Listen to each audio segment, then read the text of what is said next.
Hi, everybody. Jamie here this week, and I am so excited because I have a guest on the podcast today who I have gotten to know very well over the last 8 months. Her name is Annie Gichuru. She is the diversity, equity, and inclusion coach that I have been working with this year.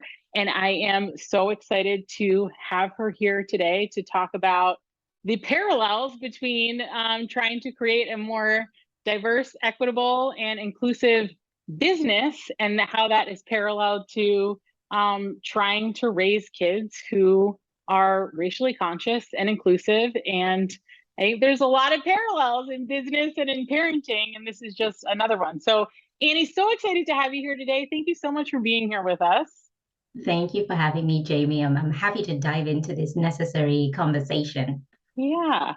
I before we dive in, Annie, do you want to just give a little bit about your background, who you are, what you do, how you came to Mhm. do this work? I think it's so nice to just have that background when we have that in the context of talking to you about the topic that we're going to dive into today. Sure. So, originally from Kenya, and I moved to Australia where I live about 23 years ago. I came here as an international student, and the plan was to study and promptly head back home. But I fell in love with Australia, and I chose to stay. So, coming here was to, get a degree in mass communication, which I did. Really wanted to get into the media, but couldn't see myself represented in terms of any Black people or even people of color back then in the television stations in Australia. And so I got a work experience opportunity, loved it, was offered the opportunity to return if I wanted to, but I didn't. I second guessed myself, couldn't see the representation. And so I re enrolled in university to do a master's in human resource management and Yeah. veered off in a different direction and ended up getting into a corporate career, climbing up the ladder, having children. And it wasn't until I had children that the tugging on my heart to do more with myself kept coming Mm, up. Raising children who are Black as well, in a country that is, as much as Australia is, multicultural, yeah. from a representation perspective, what you're seeing on television, what you're seeing on social media, and back then on newspapers, there Right. wasn't much racial representation. It was always a lot of whiteness. And Mm, so I felt that I wanted to tell our stories, our migrant people stories of rising, because our stories have been very much synonymous with struggle. People mhm. who are Black and come from Africa, that ours is one that is plagued with illness, with lack, and with needing a hand up. And that's not the story for everyone, because for Yeah. those of us who came here as international students, we came here because we were financially able. We came here because we had a level of privilege Hmm. and advantage. And that is not the narrative for everyone. So, wanting to change that, and of course, being a mother, really, I wanted to do something bigger than myself, more than just climbing that corporate ladder. I felt I wanted more. Not that there's anything wrong with that, but for me, I just felt a calling to amplify the goodness in being a person of color. And Yeah. so I ended up training to become a life coach and supporting migrant women of color, unshackle self-limiting beliefs. And because in corporate, I was doing a lot of diversity and inclusion, Right. more so from a gender and disability perspective, never race, because here in Australia, the issue of race is one that is danced around. It's not something that Hmm. people talk about like in America. This is the big Hmm. elephant in the room that people avoid.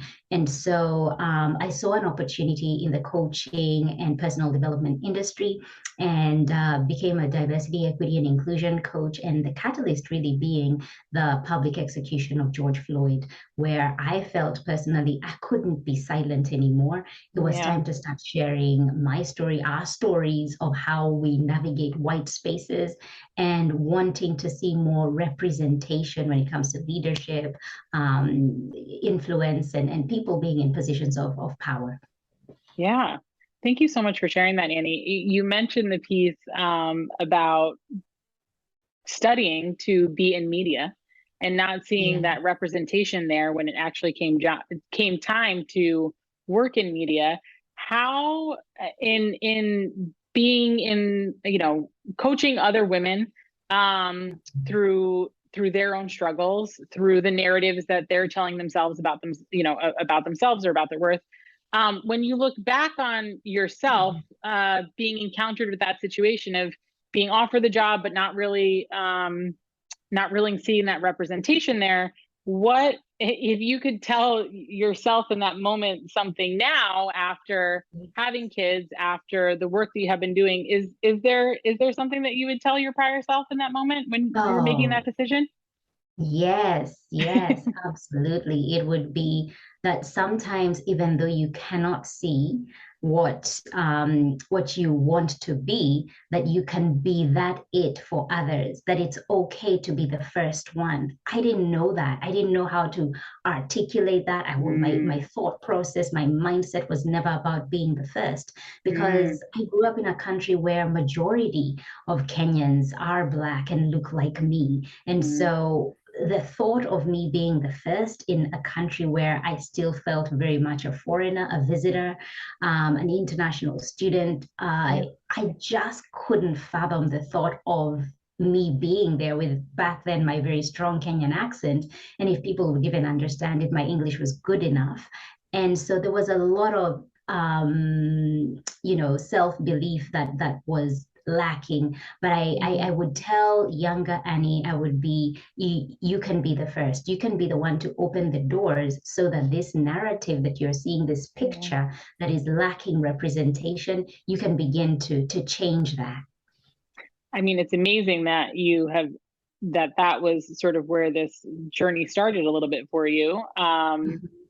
But that that you would tell your prior Annie self, like, you can open doors, but actually you are opening doors, right? You're opening doors for other people. You're opening doors for other minorities.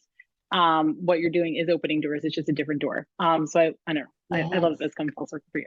Um, Talking about how how you talk to your prior self, I think this is a good segue into what I had mentioned at the beginning around when so when we first started working together, and what I've learned from you over the last several months, and really the purpose of working with you, right, was I understood that Emily and I are two white women running a business here in the States. And while the intent is all well and good to want to have, a more diverse team, to want to attract more diverse clients, to want to make sure that, we have a brave space, as you say, Annie, for all people to come to and get support. While we had thought about that, while the intent was there, there was this piece missing, or between, like, okay, here we are now, here's the intent of where we want to be, how do we connect the two? That's how Mhm. you and I got connected, through a friend who I'd worked with, who has also worked with you. And what I quickly realized was, in business, right, the way to diversity, equity, inclusion is not putting pictures up on your website or on, Mm. on marketing materials that show a diverse clientele that you're working with, through stock photo imagery, right? I can remember on one of Yeah. our first calls, it resonated with me so much, where you were like, a person of color can spot a stock photo from a mile away. Like, it's better to just use a real picture of a real client that is Yes. not diverse. If that represents your community, right? But is not diverse, than to throw a stock photo on there, because that's worse. Like, the message that you're giving there is Mm. worse. And also, if you're going to do that, if you're going to have the imagery and you're going to have the messaging that shows a diverse clientele, that shows a diverse team, that talks about inclusivity, then if that's what you're putting out into the world, then what are you doing in your business on the back end to actually make sure that if you do attract those clients through Mhm. this type of marketing, that you actually are holding space for them to feel safe and feel brave and feel welcomed. Um, Absolutely. yeah, and so it's not about, the parallel for me here between business and parenting is, you can slap the photos on the website and the marketing materials, But if you're not doing the work yourself, if you're not making that connection between what you're trying to accomplish and doing the work on yourself and creating that safe community, then it's the same as in parenting, reading the books about racism and talking to your kids about it. But you actually not doing the work on yourself to change the way that you talk to others or view others or interact with others that don't look like you. And your kids are constantly watching you. We all know this, right? Like you can say one thing to your kid, but if you do the opposite, they're going to do what you do. They're not going to do what you said. They're going to do what you do. Right. Yes. So I think Yes. the parallel that really resonated with me here and what I would love to talk to you about is this element of, I think everybody wants the answer of like, how do I raise anti-racist kids? How do I raise racially conscious kids? Right. And while, there are plenty of things that I'm sure we could like list off of things that you can do, with your kids or for your kids, it really comes down to your own work. And I feel like we hear this phrase a lot, like doing the work. And what I would love to dive into is, what does that mean? And maybe through the lens of, it's through the lens of parenting, but really it's just through the lens of being a human on this earth, right?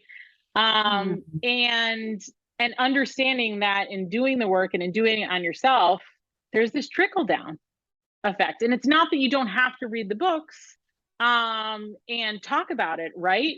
You still have to do those things too, but in you doing the work, there's naturally going to be a trickle down effect for your kids. So I would love to dive into with you how you define doing the work and what that looks like when parents are actually, or all people are actually trying to think about that in the context of, growing themselves to be more inclusive. Absolutely.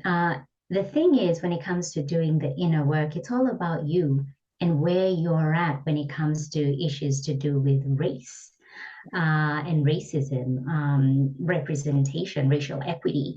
Where are you in this journey in terms of doing a personal audit, is what I like to call it. Who are the people within your network? Who are the people that you follow?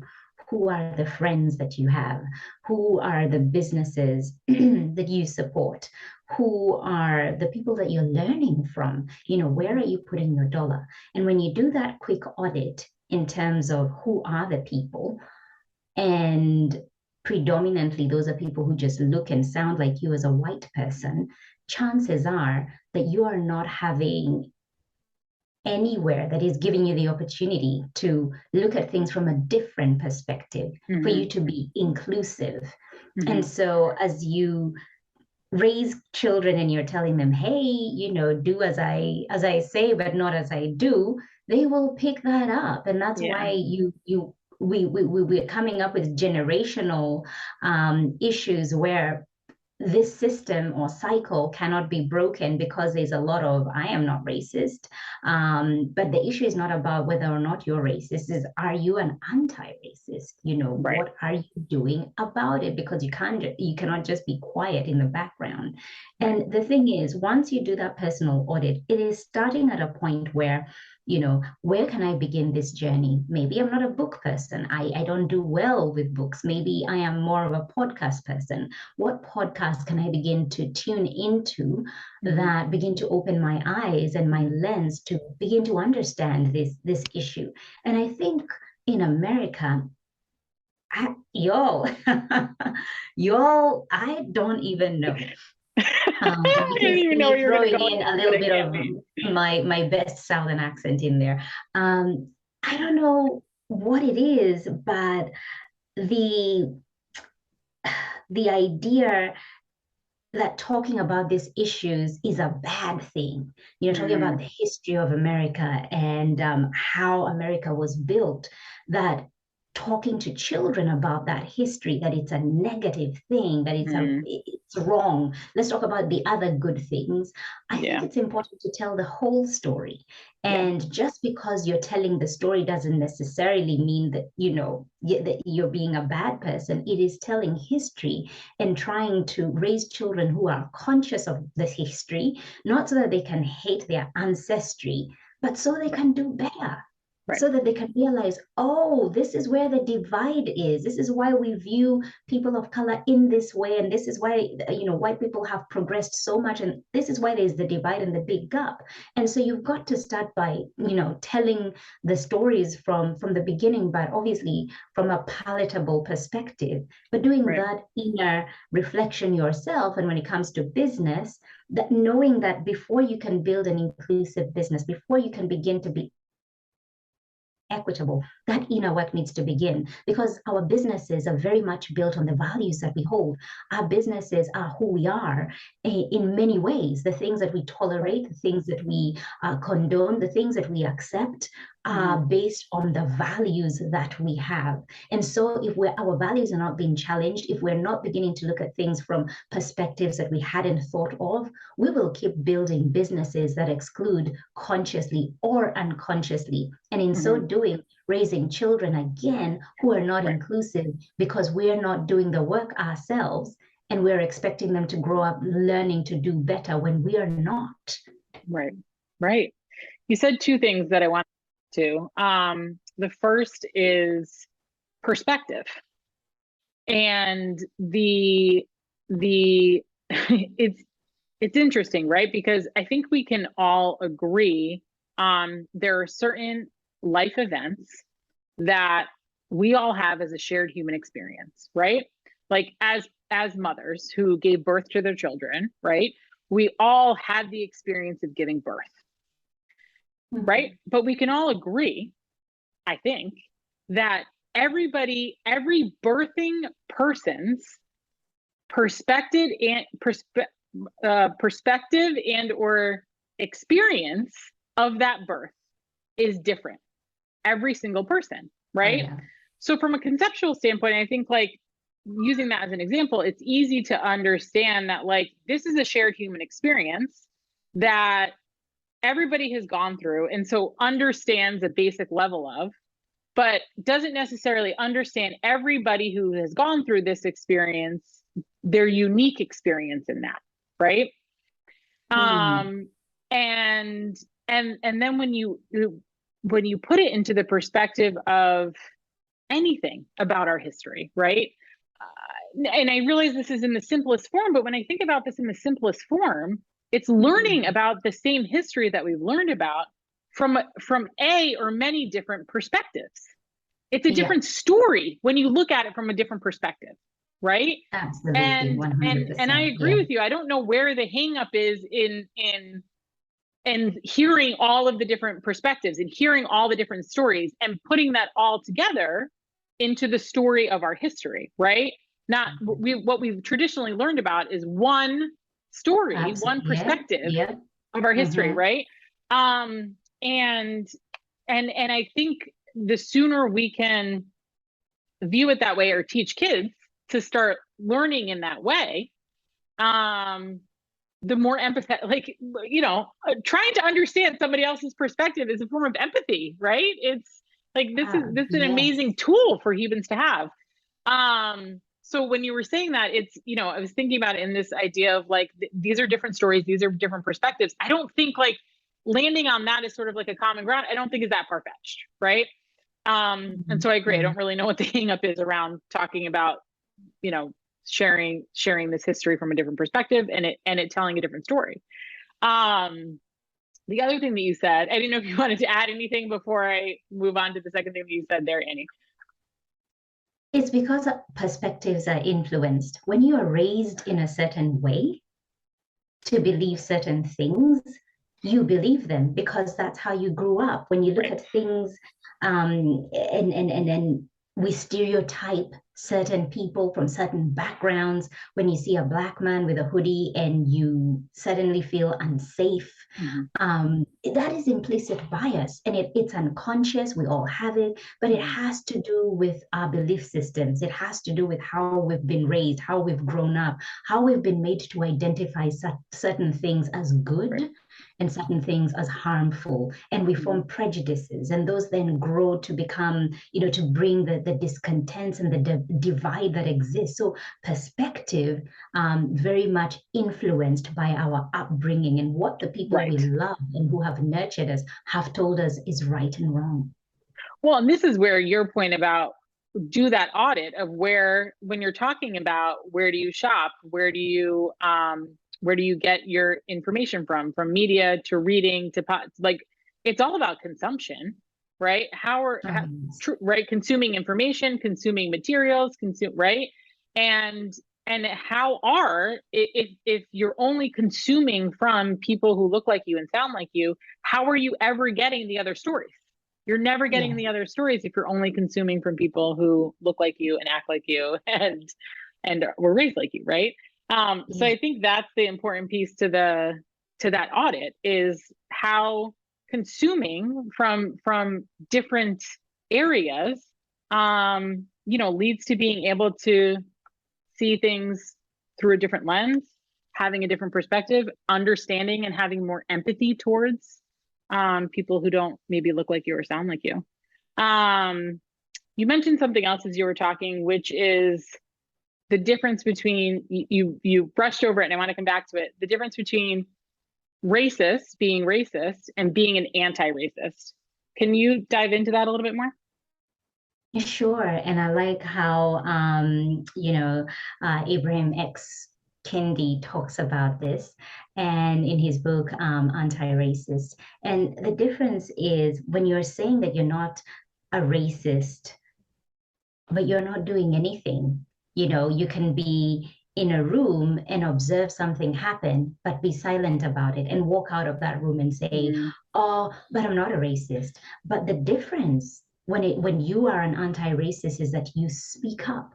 When you see situations or you are in spaces where you're seeing that injustice, that inequity, that you're saying, hang on, this is not right. So that's the difference between somebody who is silent and somebody who is speaking up.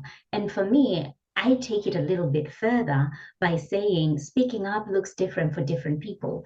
You right. might be in a situation where you do not feel safe to speak up. However, you're going to approach that situation in a different way. It might be, raising it through a different form of communication, be it Mm-hmm. through messaging or a letter or a phone call, or Mm-hmm. in some way sharing I guess your dissatisfaction or the fact that raising it, that this is unjust, this shouldn't be happening. And I think a lot of people, especially who are new to this work or want to be part of dismantling systems that have been created to exclude, feel afraid of making a mistake or feel afraid Yeah. for what might happen to them should they speak up. But speaking up can be done in different forms. It doesn't always have to be the loudest person or the most articulate person who Mm-hmm. needs to speak up and pull people in. It can be done in different forms. So that is the difference between somebody who is saying, I'm not racist, they're just silent, and somebody who is speaking up and challenging systems where they can see that there's a lot of inequity, there's injustice here, and I will not be silent. What would you say to the person who wants to speak up? Because I think most people would make the argument that they do want to speak up. And sometimes they're scared too. You and I have talked about this, I've talked about this in terms of, talking outwardly on our platform or social media or whatever. There's the fear of saying something, right? Like that's one fear that comes with, like, being outward in standing up for what you believe in and what you see as wrong. Yeah. That's one fear. So there's overcoming that fear and actually speaking up. And then there's the fear that when you do speak up, I felt like this. We've talked about this as a white woman who's trying to speak up, who's trying to do my work to be anti-racist. The fear that exactly what you said, what I say or what I do is the wrong thing. And the backlash of that, we've seen that, right? You see that Yeah. unfortunately, that's, what media will latch onto a lot of times too, is highlighting that instead of, maybe the person who got it right. What would you say to the person who did speak up, and maybe didn't say the right thing or go about it in the right way? Because we don't want it to end there. We don't want it to happen once and maybe you didn't handle it the best way and then you remain silent. Again, you go back to being silent, right? What would you say around that fear and the worry around saying or doing the right thing? Because I think that's a real fear for a lot of people.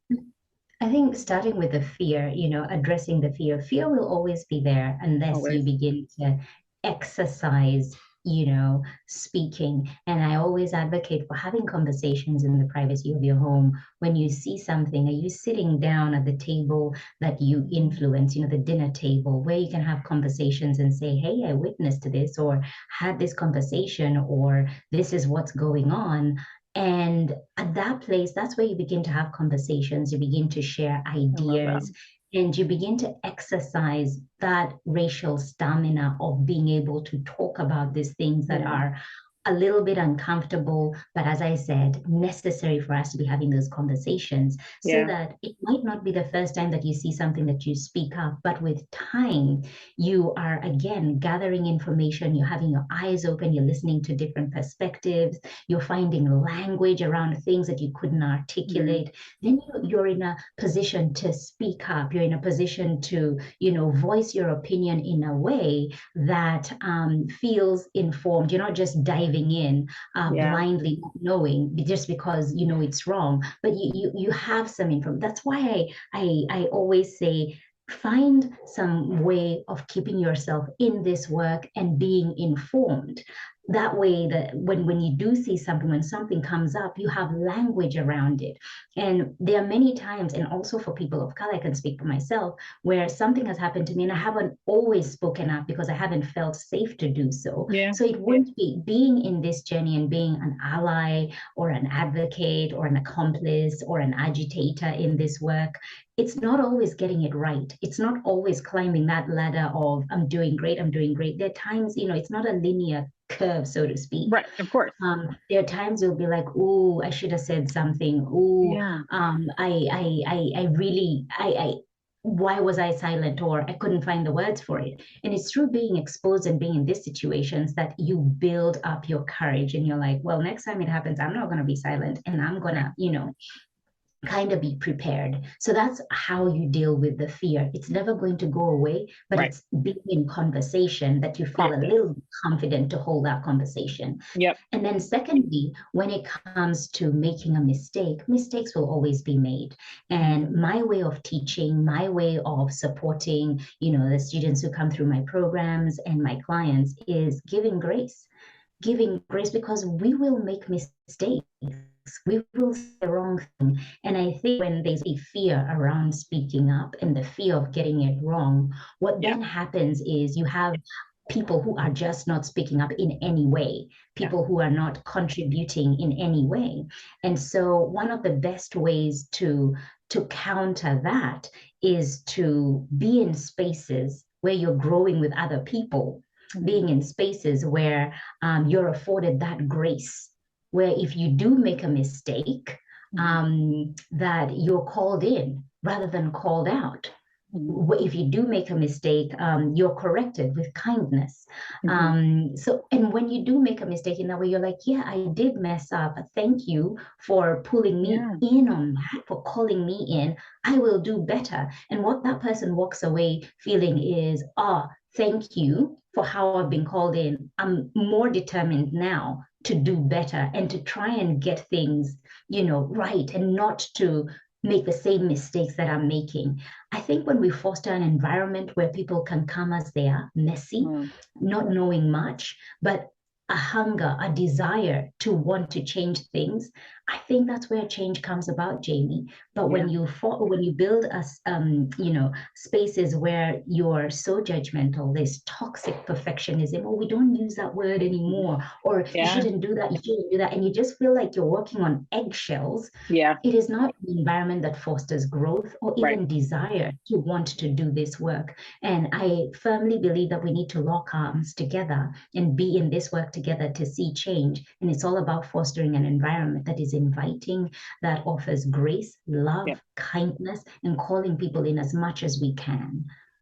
I mean, I think it's also the piece, especially as a parent and a business owner, of um, creating that community, and having, again, going back to who are the people that you're surrounded by, and when you have that environment to have these conversations, whether it's around what you saw or the fears or somebody calling you in, the whole experience does change. And just remembering that the people who call you out or don't do it in a kind way or are really aggressive or abrasive aren't the people that you probably want to have conversations with, right? And that goes both. I think that Yeah. goes both ways. A lot of times, like I even just think about when people have given us feedback in our business from, you know, anything, right? Like their experience with it, Yes. the pricing of something, that they didn't see anybody else on a call Mm-hmm. that looked like them, right? We had talked about this, throughout our journey together the last few months. Is what I realized in some of the stories that were coming up for me and my self doubt was we actually did have or do have an environment where a lot of people do feel really safe to have these conversations with us. And what I have taken from that is that's an opportunity for me to have a call with those people who are bringing things to my attention, um, and learn from them and do better. And that I've done that in other areas of my business, but you're right. I have, there's this element where in some circumstances I was afraid or scared to talk about, maybe the race or inclusivity piece, but it's no different than somebody giving me feedback about how an appointment went and then me learning from that and trying to do better the next time, right? It's the exact same thing. Yeah. Um, I think it's just the And I topic that think, sometimes makes us Jamie, uncomfortable. it does. And I Right. think one of the most important things to mention at this point in time is when it comes to being corrected or asking to do better, or when somebody brings some feedback to you and says, hey, Jamie, this could have been done in this way, be in a position to ask questions Yes. and think critically. Because I think a lot of times people, white folks in particular, want to do better. And so everything they're told, this is what you should do, okay, this is what we should do. There isn't that ability or removing the critical thinking Mm, aspect out of it, asking the question, okay, I did this. I know you're telling me it's wrong. Please walk me through to help me understand because I know what you're saying should have been better and this is how I should do it. But help me understand why what I did yeah. was harmful or why Right. this made somebody. Because I think we're at that stage where people are like, just tell me what to do. Just give me a quick Right. handbook or Right. guide or checklist of how to do this. That's all I want. And you're skipping a huge learning piece where you need Yes. to apply the critical Yes. thinking of the Yes. why. Yes. I mean, this is like, to come full circle. That is the piece of the parenting side of it. Is I didn't want this podcast to be about how do I raise inclusive or anti-racist kids, because then we are just asking for the playbook and the checklist of what to do with our kids and you're skipping over the critical piece of doing the looking at how you talk, how you act, where you consume your information, and changing and analyzing that and changing that and doing the work on that. That comes, sure, you can do it at the same time, but that really comes first if we're going to put this into a step-by-step process, right?